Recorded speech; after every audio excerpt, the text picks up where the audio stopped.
protection hoods. We talked a hair about this in the relics video, and I want to talk a little bit more about it because that has so many layers to it.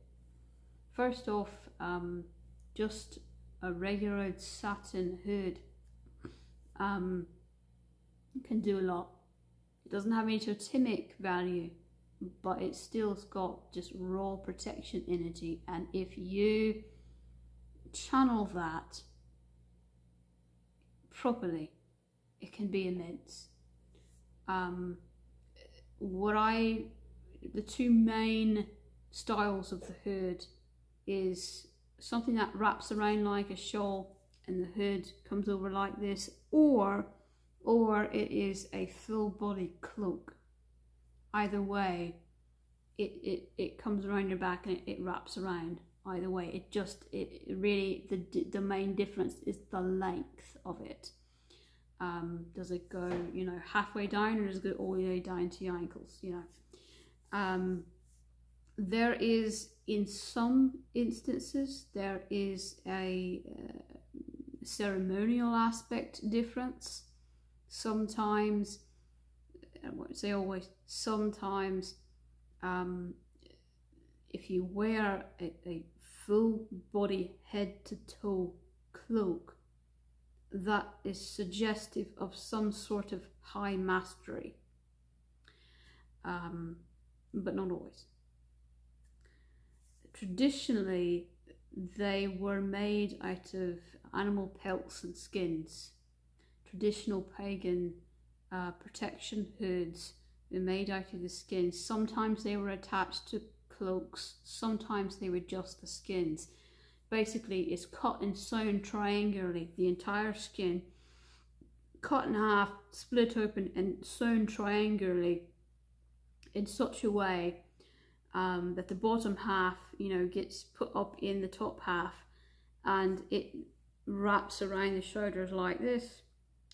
The legs and the poles dangle down in front of your stomach, and if you think about it, okay, you've got the hood that's got the back of your neck and your head, then you've got it wrapping around vital organs, your heart, your lungs, then you've got it dangling down your stomach, which is also vital organs. Basically, it's covering all your vital organs, and that there's a reason for that. There's a pagan reason for that. It symbolizes that protection, shielding, and they would wear these in battle. They would wear these anytime they were under threat, and it was said to physically even have potential to physically protect them from physical harm in battle. That is what ancient paganism, you know, says. Obviously, nowadays people wear them for a little less physical reason, but you know, the idea is the same. It is immense protection, and the way that it is crafted, the shape of it, the actual hood itself draped over, that is why a mask, while it's, you know, great for a lot of things, is not good at all for, you know, the kind of energy that you're looking for in a hood, because the mask is just in front. It doesn't have that shielding, you know, all the way around, you know, everything vital type thing. And that is why I say just the satin alone, because of that shape, is actually quite immense. If you channel that raw protection energy, if you can channel that properly, you know, just something as simple as cheap old satin will get you very far. But no, it will not have any totemic energy in it. Now, there's two different ways to look at the totemic side of things. There is one side of it where the spirit of the pelt actually seeks you out.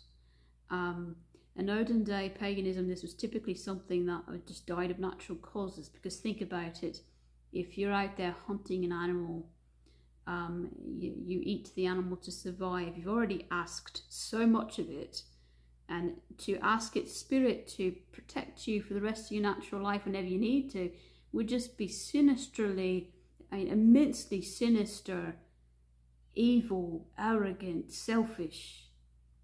That would bring immense bad luck, because you've already asked the most you could possibly ask, So typically it's something you just happenstance walk upon, something that died of natural causes that you salvage.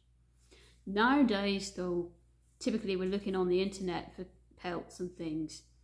Obviously, it does not matter. That same thing, you cannot seek it out because you want to choose it, because you want it. It has to seek you out. So I would say wait. This is what I do with anything. Wait until you feel a pull, almost like a magnetic pull, like a calling. Something's pulling on you. Then go look. But don't look until you feel that pull. Once you feel that, it's like finding a needle in a haystack. But eventually, especially if you can sense the energy, you should be able to sense, what website it's on, and you pretty quickly can find it. And when you do find it, it'll be like being punched in the chest. You'll know that it's the right one. Trust me. So that is one way. The spirit seeks you out. However, there's also another way. And I'll get to that in a minute. But ancient paganism, when the herd is down, tells the spirit that you're right, you don't need help. When the herd is up, traditionally that means that you're asking the spirit to visit you and protect you. It's said physical protection in battle, a lot of that physical protection actually comes from the spirit literally visiting you and embodying its own pelt, protecting you like armor. Now, the other way is that it is just totemic. It is what I call an unvisited relic. Basically means that the spirit has gotten a new life. They've been reborn into the next life, and therefore they don't give a fuck what you're doing and whether or not you need help, because they've gotten reborn. And in that case, you still need to ask permission of the land or the universe, whatever it involves, if you're meant to have it. Mother Nature, you need to ask a sacred asking. And if you're not given sacred permission to have said whatever, then it's still, even though the spirit doesn't give a fuck usually because it's reborn, you still need to have that sacred permission. But it is just totemic energy. Nothing's going to visit you, but it is still that totemic energy. If you just draw a totem, it has totemic energy. So most definitely a relic from a pelt to something that has immense totemic energy. So it's not empty just because the spirit is gone. It's just that it's unvisited, and you still have that totemic energy there. If it's something totemic, it will usually be your main totem or one of your main totems that calls upon you. If it's non-totemic, like the Saturn or something, then really it's just relying more so on the energy of that raw protection magic in the hood and your ability to channel it. But yeah, so there's two different ways, main ways that you can go about doing this. Well, actually 3 or 4 different, maybe 5.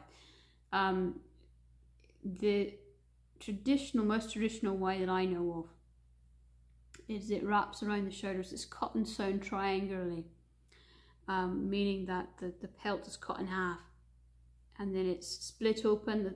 The top is split open, the bottom is cut triangularly, and then they're sewn together to wrap around the shoulders like that. And if you're lost, is because I cannot tell you exactly step by step how to do this.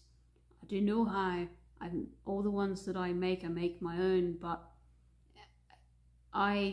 it's too sacred to just tell somebody how to do that.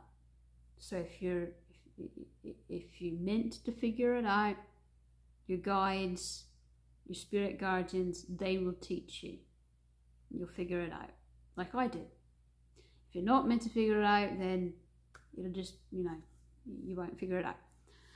But so that's one way. That's the entire pelt, using the entire pelt of the animal, wrapped around. Usually, you don't have to, but if it has the legs still, paws and legs, it'll dangle down in front like that.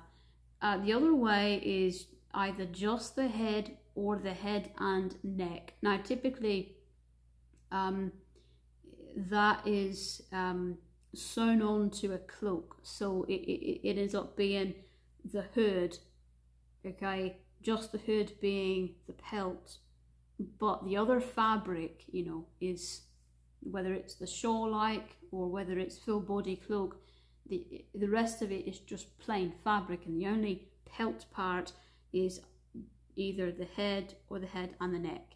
If it's just the head, it's probably going to come down no more than about, and the rest is going to be fabric. If it's head and neck, then if it's a bigger animal, then it could potentially, come down to, and if it's a real small animal, then, that might make up the majority of just the hood, right? But either way, if it's just the hood that's the pelt, it's sewn onto something. Has to be sewn onto something so that it still wraps around you like that. Doesn't necessarily have to be a full body cloak, but it can be. Let's see, what else? Did I already say about the full body cloak being sometimes a sign of mastery? Did I say that? I don't know. Sometimes it's a sign of high mastery. I probably already did say that. It's getting late. But basically, it doesn't really matter whether it's just half or whether it's all the way down. It still has the same protection energy. Either one is still going to give you the same protection energy. As long as it's got a hood, it's going to give you the same thing. So really, don't fret over about how far it goes down. Don't fret. As long as it wraps around like that in some fashion, then you're good. So yeah, it's a really ancient practice, and unfortunately it is gotten confused with headdresses and masks and things. They're not headdresses, they're not masks. The way that they're cut and sewn, the way that the shape that they are is very, very different. A headdress goes only down the back. It may be tied around, very briefly, like the legs may be tied around that, but typically it just goes right straight down the back. Protection hood is you go out of your way to make sure that it wraps around your shoulders in some way, okay? And of course we talked about masks. Masks don't even have anything going down the back. So they are different. They have slightly different, things that people use them for. Nowadays, I'll say that it's almost that you're lucky if you don't get chosen by one of these spirits, because that means that you don't have to worry about where the pelt came from, how it died, and that kind of all the sad things that go along with that sometimes. But I will say that I have gotten things before just to bury them, knowing that that's what I would do before I even got them. If it's a totemic something, you want to usually make sure that it's something that is at peace, and you must definitely need to know how to sense the energies, that basic skill we talked about in other videos. That's whether or not it even chose you in the beginning.